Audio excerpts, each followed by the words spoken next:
Ladies and gentlemen, Dave Chappelle.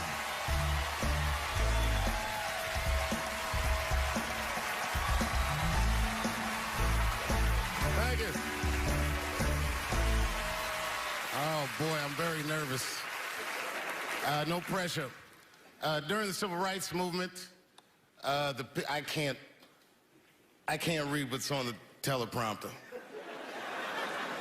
Some about Black America and white America. There's Black Americans and there's white Americans. We're all one America. So if you don't mind, this is not live, is it? I imagine whatever I say, you could just edit it out. Let's try it a few ways. Lou, are you in the booth? I am. All right, good. You know what, Lou? Let's just play around with it and see if we can get it right and get this clip package on, and then let me go home, all right? You got it. All right. Ready? All right, count me in. 5, 4, 3, 2, 1. Wu-Tang. I'm just with you, Lou. Let's do it again. We're gonna do it again. We'll get it right. Here we go, Dave. 5, 4, 3, 2. You know, when I was a comedian starting out in Washington, D.C., right here in this city, 1988, I'll never forget this. It was a comedy club owner that banned profanity from his comedy club. He said it offended his audience, and this was a cause of major concern for all the comedians in the circuit. And we all called a meeting, and we had the owners come, and it was the club owners, and it was the comedians. It was the classic labor dispute. The club owners laid out their case. There cannot be profanity in these clubs because that offends people. And there's a comedian who's still a good friend of mine to this day. He lives right here in Washington, D.C. He stood up and he said, he's black, I should tell you because it's important to the story. He says, I use profanity because I live a profane lifestyle. He says, I don't have an insect infestation in my house. I have roaches.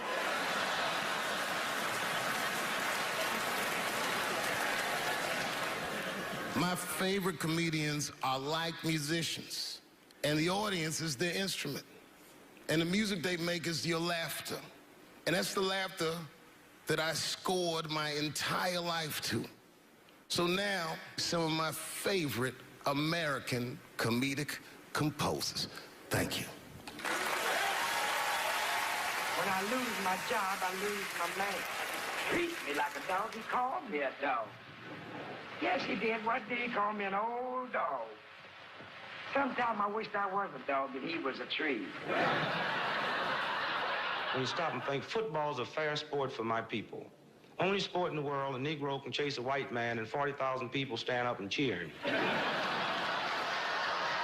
See, in my neighborhood, the kids have a kind of a dubious reaction to that whole Santa Claus concept. They just don't believe that a white man will ride a reindeer through Harlem after midnight. In truth, white friend, it's you that all look alike. But look at the black people around you. We're all different colors. Black walnut, burnt almond, chocolate mocha, pecan, vanilla, yellow, mellow, light, bright, and damn near white. We come from the first people on the earth. You know, the first people on the earth were black people.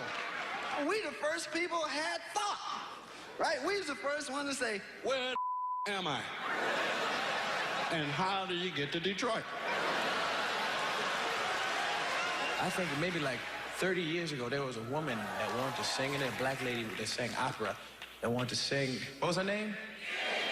Mary Anderson. And this place was like segregated, and they couldn't sing here.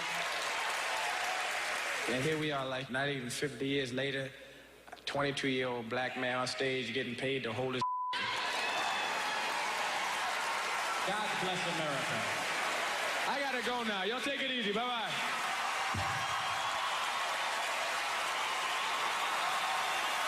Janelle Monáe, Will Smith, Common, Gladys Knight, and John Legend when we continue. Yeah, man. Well, you ladies are right. To be honest with you, your lives look terrifying to me. They do, man. I know nothing about being a woman, but I know fear. Yo, I used to live in New York when I was 17. And I couldn't even pay my bills. You know what I did to make money? I used to do shows for drug dealers that wanted to clean their money up. One time I did a real good set, and these motherfuckers called me in the back room. They gave me $25,000 in cash. I was probably 18 or 19 years old. I was scared. I thanked them profusely. I put that money in my backpack. I jumped on the subway and started heading towards Brooklyn at 1 o'clock in the morning. Never been that terrified in my life. Because I never in my life had something that somebody else would want. I thought to myself, Jesus Christ, if motherfuckers knew how much money I had in this backpack, they'd kill me for it. Then I thought, holy shit. What if I had a pussy on me all the time?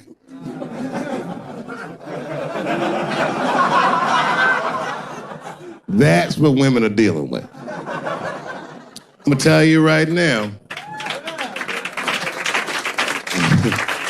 It's real talk. If them same drug dealers gave me a pussy and said, put this in your backpack and take it to Brooklyn, I'd be like, nigga, I can't accept this.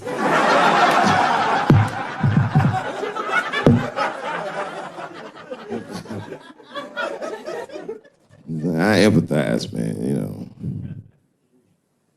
Everybody gets mad because I say these jokes. But you understand that this is the best time to say them. More now than ever. And I know there's some comedians in the back. Motherfucker, you have a responsibility to speak recklessly. Otherwise. New York Times said that Louis C.K. jizzed on his own stomach. You know, I've busted a lot of nuts in my day. None of them were newsworthy. Shit was really gross, because they didn't just say it like I said it. They didn't just say jizz on the stomach. They said it in that fucking Pulitzer Prize winning style that the New York Times has. It was very descriptive, like, you know what I mean?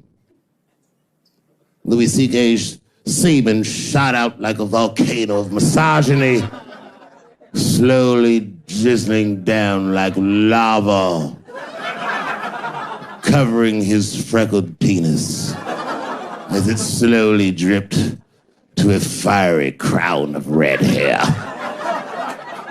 Jesus Christ, I'm trying to eat some huevos rancheros, and these niggas is...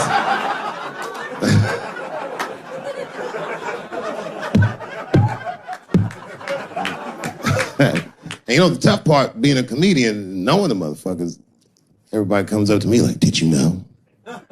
Did you know what Louis was doing? No, bitch, I did not know. The fuck you think we talk about at the comedy club? Hey, nigga, how was the weekend? Great, man. I was just jerking off and faces and coming on my own stomach, having a good time. You know how this business is. No, I didn't know. They act like we sit around like Grease. Tell me more, then she put up a fight. Dun, dun, dun, dun, dun, dun, dun, dun, dun, dun. Sorry, I don't know the choreography, but you get the point. You get the point. She was intense. But Louis was like the turning point. I mean, you know, all these allegations are terrible. Louis was the only... I shouldn't say this, but fuck it. His allegation was the only one that made me, like, laugh. Well, if you think about it, because all his friends is reading it, and he's jerking off, and he's surprising people. He's surprising me.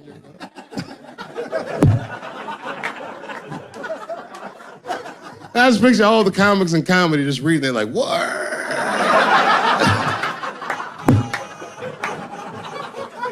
It's terrible. I know it's terrible. I'm sorry, ladies. You're right. You are right.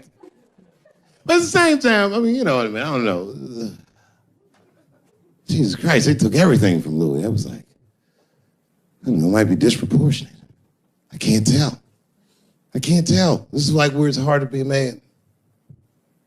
One lady said, Louis C.K. masturbating in front of me ruined my comedy dreams. Word? Well, then I dare say, madam, you may have never had a dream. Come on, man, that's a brittle spirit.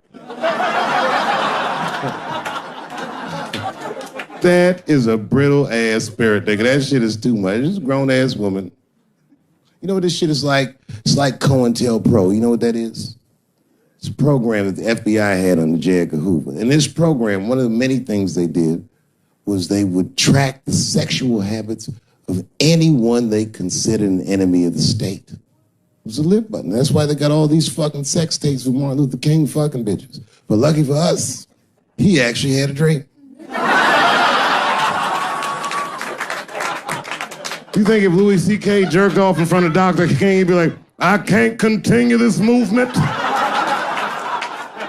I'm sorry, but the freedom of black people must be stopped. I didn't know this nigga was gonna pull his dick out and jerk off like this. I just thought we were gonna get a couple of drinks and chill.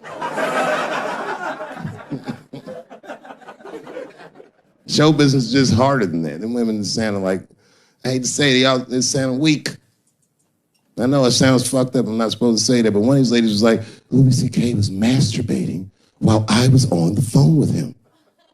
Bitch, you don't know how to hang up a phone?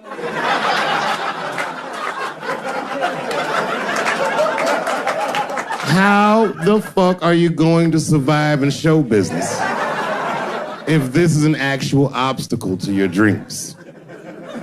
I know Louis is wrong, ma'am. I'm just saying I'm held to a higher standard of accountability than these women are. Don't forget who I am. Don't forget what I am. I am a black dude.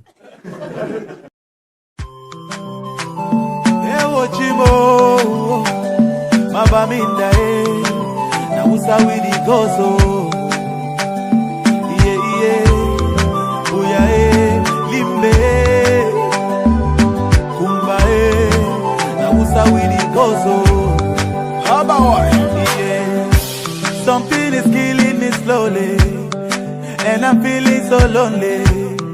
But this thing I must to talk, oh. All my people, they for bush, oh. And our children now they go for school, oh. But nobody fit to talk, oh. We get it plenty, so many things where we really want to complain to you. See these people where they kill us, now the people where they got for protect me, yeah. Our children they for prison, our leaders they for prison. Now they calling for dialogue. Now who and who go talk, oh.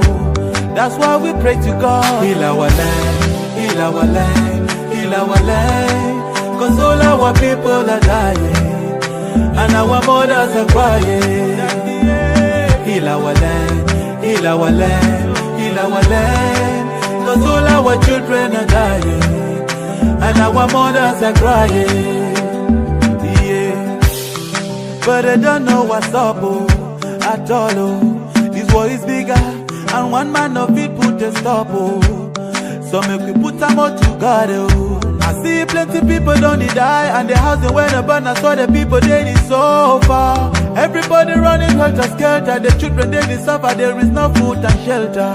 Our children down the suffer, while the leaders living la vida loca. Yeah. So now we say we go so Cameroon do. We get it plenty, so many things where we really want to complain to you. See these people where they kill us, now the people where they get for protect we, yeah. Oh, no. Our children they for prison, our leaders they for prison, hey. But they've been calling for dialogue. Now who and who got talk, oh. That's why we pray to God. Heal our land, heal our land, heal our land. Cause all our people are dying, and our mothers are crying. Heal our land, heal our land, heal our land. Cause all our children are dying, and our mothers are crying. Okay, let's take a minute of silence for our brothers and sisters who have lost their life in the struggle, and our mothers who are living in the bushes, our children suffering in the bushes with no food and no shelter. We pray that the peace return in our land so that we can live in peace, peace forever. That's what we cry for. We get it plenty, so many things where we really want to complain to you. See these people where they kill us, now the people where they get for protect me, yeah. Our children they for prison, our leaders they for prison, but they've been calling for dialogue. Now who and who got talk, oh. That's why we pray to God. Heal our land, our land, heal our land. Cause all our people are dying, and our mothers are crying. Heal our land, heal our land, heal our land. Cause all our children are dying, and our mothers are crying. Say we get to plenty, so many things that we really won't complain to you, Daddy. Now who's we go so? Mabaminda.